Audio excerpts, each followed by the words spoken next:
Shalom, selamat pagi adik-adik, semangat pagi.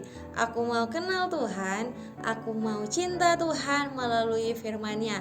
Nah adik-adik bersyukur kalau hari ini Lausamela bisa kembali lagi untuk menemani adik-adik dalam renungan harian sekolah minggu GKTB. Sebelum kita merenungkan firman Tuhan, mari kita berdoa, kita bersyukur kepada Tuhan dan kita memohon supaya Tuhan memberikan kita pengertian mengenai firman-Nya. Mari kita berdoa. Tuhan Yesus yang baik, kami bersyukur kalau di pagi hari ini kami boleh bangun. Kami bersyukur tadi malam Tuhan menjaga kami, Tuhan melindungi kami, bahkan dengan keluarga kami. Tuhan Yesus, kami akan merenungkan firman Tuhan. Biarlah Roh Kudus memampukan kami untuk mengerti dan memampukan kami untuk melakukan dalam kehidupan kami hari lepas hari. Di dalam nama Tuhan Yesus kami berdoa, amin.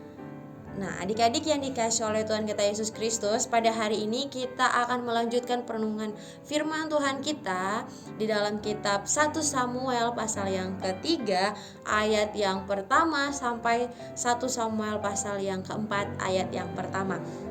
Nah adik-adik yang dikasih oleh Tuhan kita Yesus Kristus, hari ini kita mau merenungkan bagian Alkitab yang menceritakan bagaimana Allah secara langsung berbicara dengan Samuel. Nah adik-adik, Samuel ini melayani Tuhan di dalam rumah Tuhan di bawah pengawasan Imam Eli sejak dia kecil, dan dia di sana bertugas sebagai penjaga tabut Allah, dan juga dia yang bertanggung jawab dengan lampu-lampu yang ada di tempat tersebut. Jadi pada waktu itu lampu-lampu itu bukan seperti sekarang adik-adik yang pakai listrik, yang kita ceklek sekali langsung nyala. Tidak. Jadi dulu itu harus menggunakan minyak sehingga lampunya bisa menyala. Nah, pada bagian firman Tuhan ini kita melihat bahwa Allah memperdengarkan suaranya kepada Samuel. Nah, adik-adik yang dikasih oleh Tuhan kita Yesus Kristus, pada waktu itu Samuel sedang tidur dan kemudian Allah memanggil dia.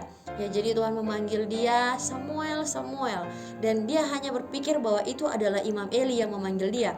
Sehingga untuk panggilan pertama kali dia pergi ke Imam Eli dan bertanya, apakah Imam Eli yang memanggil dia? Dan Imam Eli menjawab bahwa bukan dia, kembalilah untuk tidur. Nah, Samuel tidur lagi. Kemudian dia mendengar bahwa ada lagi yang memanggil dia. Dia pergi lagi kepada Imam Eli, dan Imam Eli mengatakan hal yang sama bahwa itu bukan dia. Pergilah tidur lagi.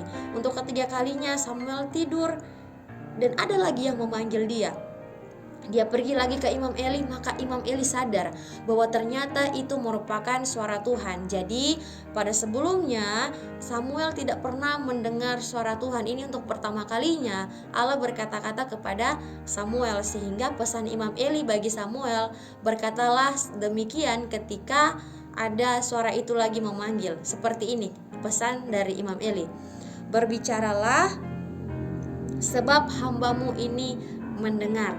Nah, jadi ini pesan Imam Eli kepada Samuel ketika Samuel mendengar ada orang yang memanggil namanya.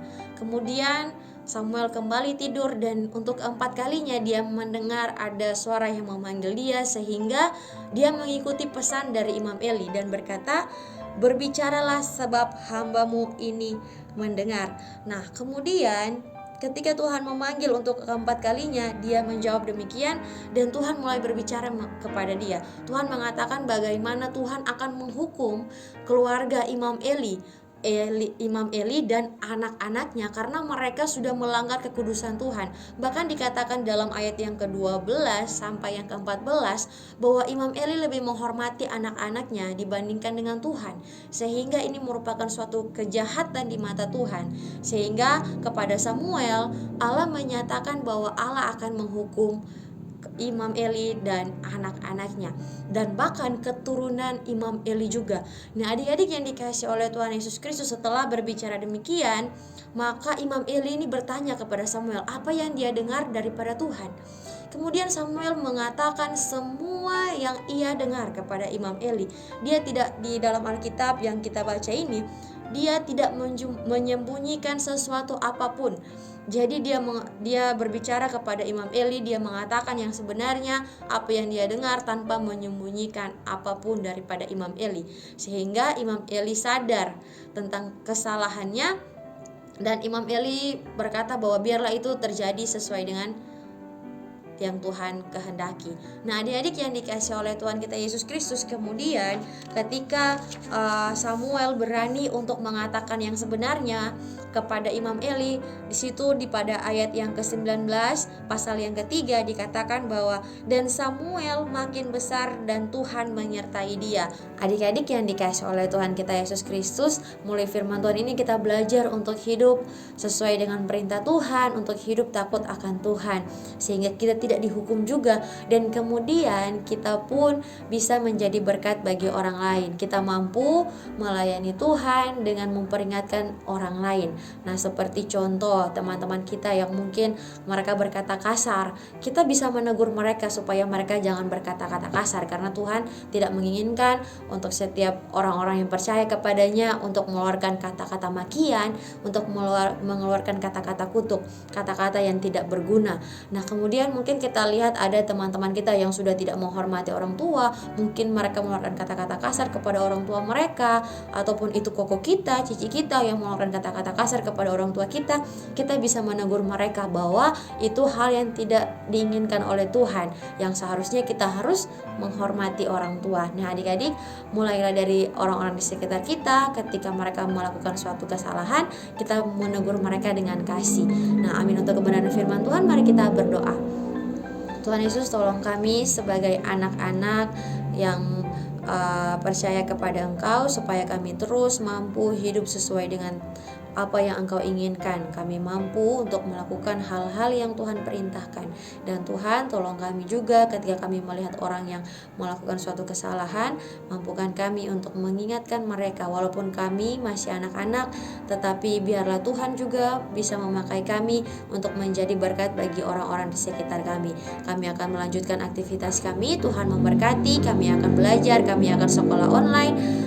Tuhan Yesus menolong memberkati kami, keluarga kami, orang tua kami juga Tuhan menjaga melindungi mereka. Di dalam nama Tuhan Yesus kami berdoa.